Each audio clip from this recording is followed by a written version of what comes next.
Everyone, आज आपण बघणार आहोत मॉलिक्युलर स्पेक्ट्रोस्कोपी लेक्चर नंबर 3. तर याच्यामध्ये आपण फर्स्ट पॉइंट बघणार आहोत. Explain H2 has a angular structures. H2 means water. Water molecule can have angular or linear structure. वॉटर मॉलिक्यूलचे दोन स्ट्रक्चर्स आहेत. तर याच्यामध्ये आपण बघूया. पहिलं structure linear structure. Oxygen, lone pair of electron, lone pair of electron, hydrogen, hydrogen. हे स्ट्रक्चर ए आहे. आणि दुसरं जे स्ट्रक्चर आहे oxygen, lone pair electron, lone pair electron, lone pair electron, hydrogen, hydrogen. हे स्ट्रक्चर बी आहे. हे structure B आहे.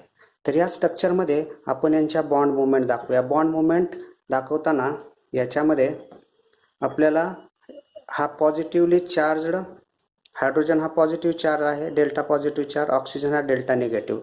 तर क्रॉस टेल आपण हायड्रोजनकडे दाखवतो आणि ॲरो हा ऑक्सिजनकडे दाखवतो. क्रॉस टेल हायड्रोजन आणि ॲरो हा ऑक्सिजन. या त्याच्या काय आहेत? बॉन्ड मुवमेंट्स आहेत. त्याच्या काय आहेत? Bond movements. याच्यामध्ये आपण स्ट्रक्चर बी मध्ये बॉन्ड मुवमेंट दाखवूया. क्रॉस टेल हायड्रोजनकडे, ॲरो ऑक्सिजनकडे. हे झाल्या त्याच्या bond movements. In structure A dipole movements. In structure A dipole movement of structure A आपल्याला बघायचं आहे. तर in structure A the bond movements opposite in direction. याची डिरेक्शन जी आहे ती राईट हँड साईडनं, याची लेफ्ट हँड साईडनं. म्हणजे यांच्या बॉन्ड मुवमेंट कशा आहेत? Opposite in direction each other. The net dipole movements will be zero. म्हणून याची काय असणार? ही डायपोल मुवमेंट्स काय होणार? कॅन्सल होणार. आणि याची डायपोल मुवमेंट्स काय असते? ही झिरो असते. बट इन स्ट्रक्चर बी, या स्ट्रक्चर बी मध्ये जर आपण बघितलं, in structure B the bond movements, ह्या बॉन्ड मुवमेंट ज्या आहेत ह्या बॉन्ड मुवमेंट काय होतात? Vectorially added. यांची काय होते? वेक्टोरिकली अशी ॲडिशन होते. The bond movements are vectorially added to give a definite dipole movements mu is equal to 1.85 Debye ही डायपोल मुवमेंट दाखवली जाते. म्हणून water has a angular structure. Hence H2O has angular structure. म्हणून H2Oचं structure काय आहे? Angular structure आहे. आता ते दुसरं आपण बघूया.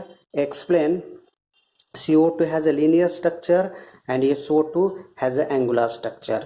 तर CO2चं स्ट्रक्चर आपण अशा प्रकारे दाखवूया. C double bond O. याच्यामध्ये आपण बॉन्ड मुवमेंट दाखवू. Oxygen is more electronegative than carbon. कार्बनकडे क्रॉस टेल, ऑक्सिजनकडे ॲरो. कार्बनकडे क्रॉस टेल, ऑक्सिजनकडे ॲरो. SO2चं स्ट्रक्चर दाखवूया आपण. S double bond O. Oxygen is more electronegative than sulphur. सल्फरकडे क्रॉस टेल आणि ऑक्सिजनकडे ॲरो. Cross tail, arrow. हे structure number A. Structure number B. In structure A the bond movement are opposite in direction. Bond movement कशा आहे? याच्या ज्या bond movement आहेत त्या अपोजिट डिरेक्शन आहेत. म्हणजेच ह्या बॉन्ड मुवमेंट काय होतील? कॅन्सल होतील. Cancel each other means net dipole movements in carbon dioxide molecule mu is equal to 0. And in SO2 molecule structure B the bond movements are vectorially added. यांची काय होणार? Vectorially addition होणार. It gives net dipole movements mu is equal to 1.63 Debye. Hence CO2 has linear structure and SO2 has angular structure. SO2 has angular structure. Explain BF3 has a planar and NS3 has a pyramidal structure. तर आपण याच्यामध्ये आता BF3चं structure बघूया. Boron, fluorine,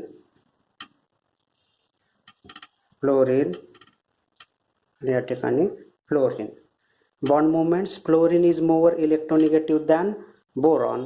the cross tail बोरॉनकडे आणि arrow हा फ्लोरीनकडे. अशा पद्धतीने आपण हे स्ट्रक्चर दाखवलेलं आहे. त्यानंतर NH3चं स्ट्रक्चर दाखवूया. Nitrogen, hydrogen, hydrogen, hydrogen and lone pair electrons. Nitrogen is more electronegative than hydrogen. The bond moments cross tail hydrogen, nitrogen कडे arrow, cross tail hydrogen, arrow nitrogen, cross tail hydrogen, arrow nitrogen. अशा पद्धतीने आपण अमोनियाचं आणि BF3चं structure दाखवलंय. याला structure ए म्हणूया, structure ए, आणि याला स्ट्रक्चर बी म्हणूया, structure A, structure B. The dipole moment of BF3 molecule is 0. Dipole moment of BF3 molecule is 0. This is a possible if 3 BF bonds, हे 3 BF bonds आहेत, हा एक number 1, 2 and 3 BF bonds are arranged symmetrically. यांची arrangement कशी आहे? Symmetrically आहे. The boron atom in the same plane, आणि हे सेम प्लेन मध्ये आहे. The bond movement of 3 BF bonds, the bond moments of 3 BF bonds cancel each other and net dipole moments in BF3 molecules mu is equal to 0.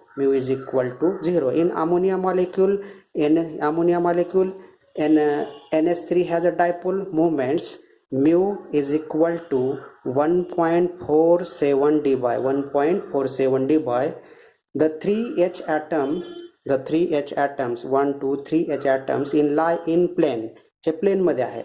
but the nitrogen atom at the apex present lone pair of electrons, and due to lone pair of electrons these bond moments are vectorically added and it give a net dipole moments mu is equal to 1.47 d by. Hence BF3 planar structure. BF3 has a planar structure and NH3 has a pyramidal structure. NH3 has a pyramidal structures. आता next आपण बघूया, explain CH4 has a tetrahedral structure. CH4 has a tetrahedral structure. आपण CH4चं आपण structure दाखवूया. CH4 has a tetrahedral structure. Carbon, hydrogen,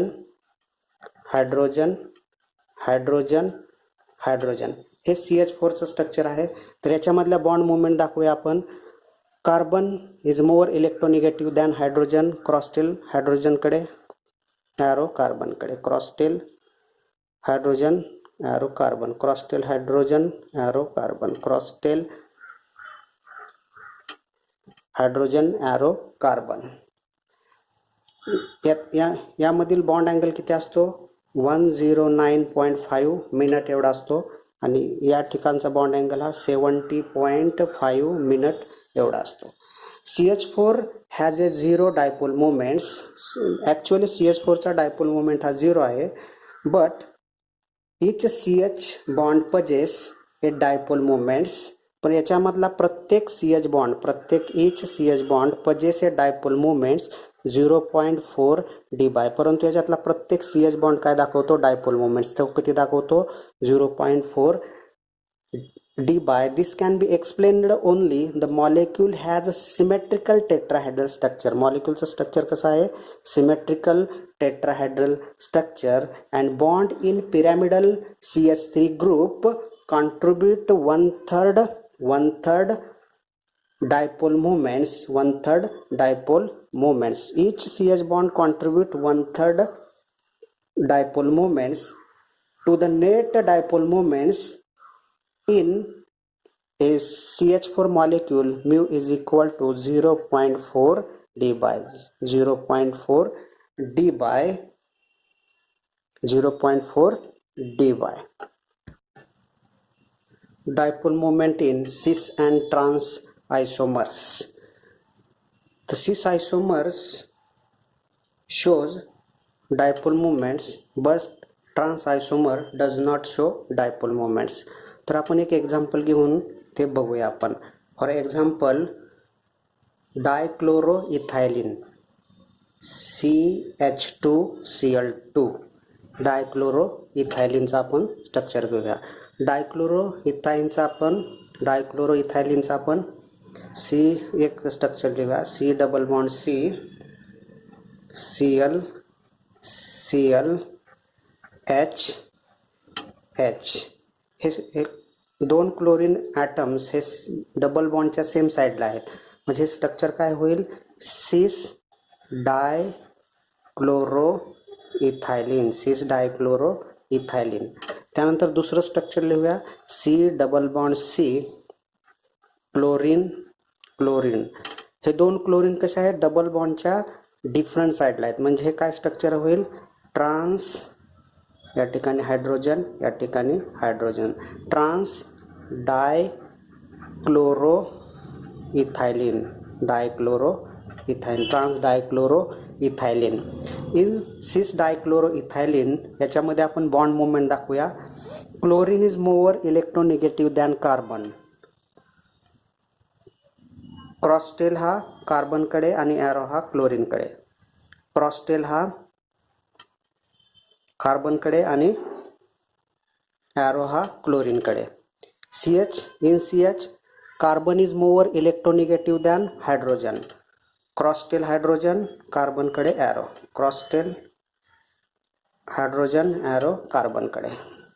in cis dichloroethylene bond movements are vectorially added. याच्यामध्ये bond movements काय होतात? वेक्टोरिकली ॲडेड या ठिकाणी. And it shows net dipole movements mu is equal to 2.88 D bye.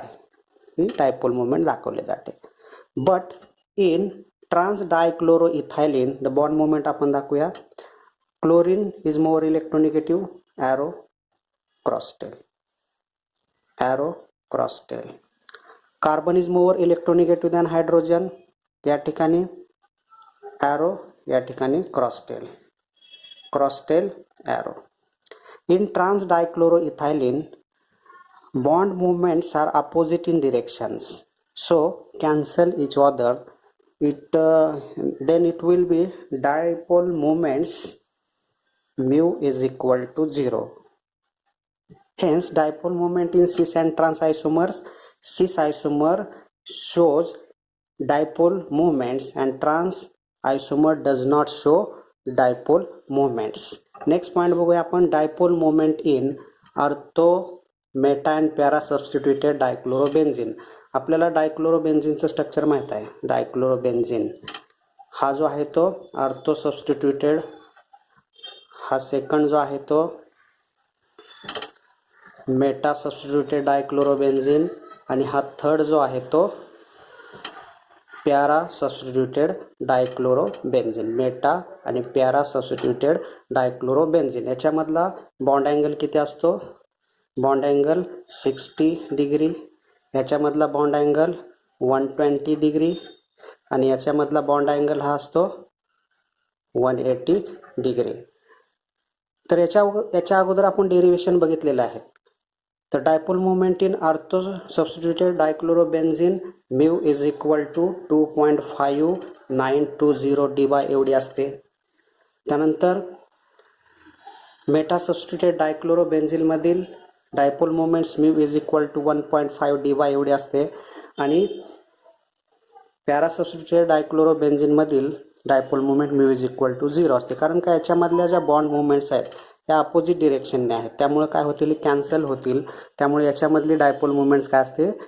0 असते. परंतु ortho आणि Meta डायसबस्टिट्युटेड डायक्लोरोबेन्झिनमध्ये bond movements काय होतात, वेक्टोरिकली यांची वेक्टोरिकली ॲडिशन होते. बॉन्ड मुवमेंटची काय होते, वेक्टोरिकली ॲडिशन होते. त्यामुळं ऑर्थो अँड मेटा डायसब्स्टिट्युटेड डायक्लोरोबेन्झिन ह्या काहीतरी डायपोल मुवमेंट दाखवतात आणि मात्र पॅरासब्स्टिट्युटेड डायक्लोरोबेन्झिनमध्ये यांच्या बॉन्ड मुवमेंट्स काय होतात, कॅन्सल होतात. Cancel each other.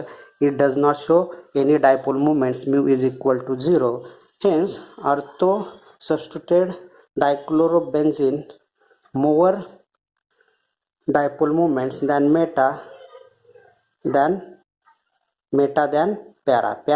पॅरामध्ये तर डायपोल मोमेंट्स काय असते, 0च असते. Polarization of molecules. आपण एक डायग्राम काढलेला आहे. याच्यामध्ये आपण हा न्यूट्रल मॉलिक्यूल दाखवलेला आहे. हा न्यूट्रल मॉलिक्यूल आहे. Neutral molecule containing positively charged nuclei and negatively charged electron. हा काय आहे, nuclei. Positively charged nuclei and negatively charged electrons. Hence this neutral molecule placed in a electric field. आपण याला electric फील्डमध्ये ठेवलेला आहे. तर ह्या न्यूट्रल मॉलिक्युल्समध्ये the positively charged nuclei attract towards negative poles and negatively charged electron attract toward positively charged poles. Hence formation of pole in a neutral molecules. त्याच्यामुळे त्यांच्यामध्ये काय होतील, in presence of electric field formation of poles तयार होतील. त्यालाच काय म्हणतो आपण, पोलरायझेशन असं म्हणतो. The displacement of positive charge, displacement of nuclei, displacement of positive charge किंवा nuclei is known as atomic polarization. त्याला काय म्हणतो आपण, atomic polarization. And displacement of electron or negative charge is known as electron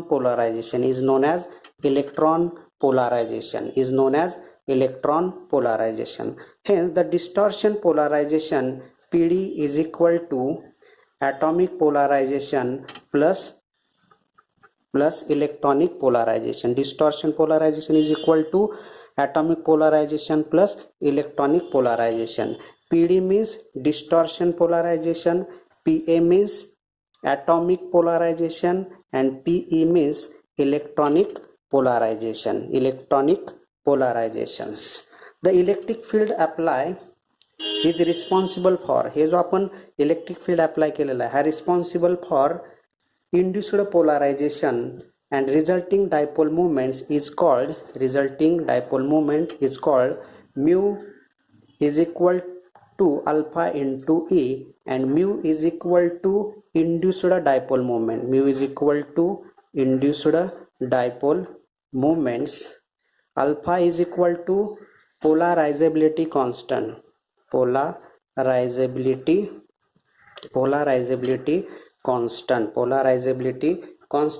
and E is equal to electric field.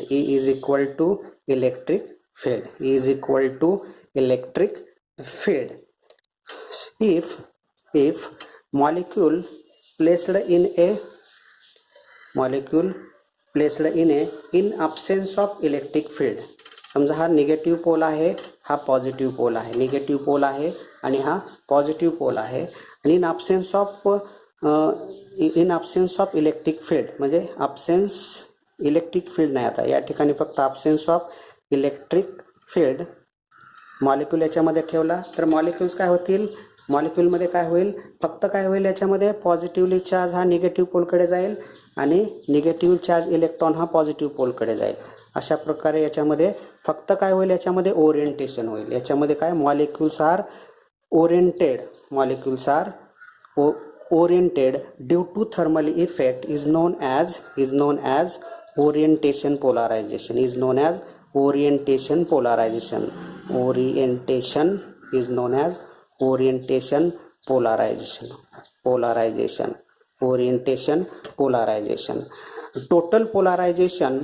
Total polarization is equal to distortion polarization plus orientation polarization.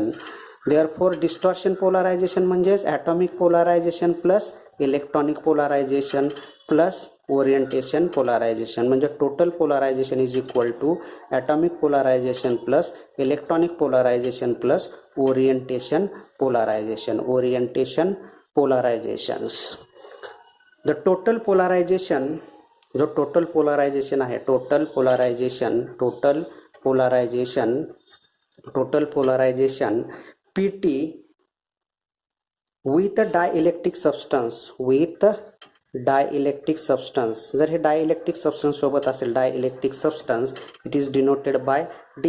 The total polarization is equal to D-1 upon D+1 into M bye D.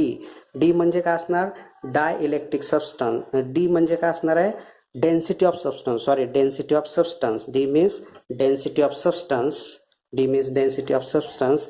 M means molecular weight of the substance, and M by D means molar volume of substance. Molar volume of substance. हे काय असणार, molecular weight and हे density. D means density, M means molecular weight, M by D means molar volume of substance. तर या ठिकाणी आपण lecture number 3 stop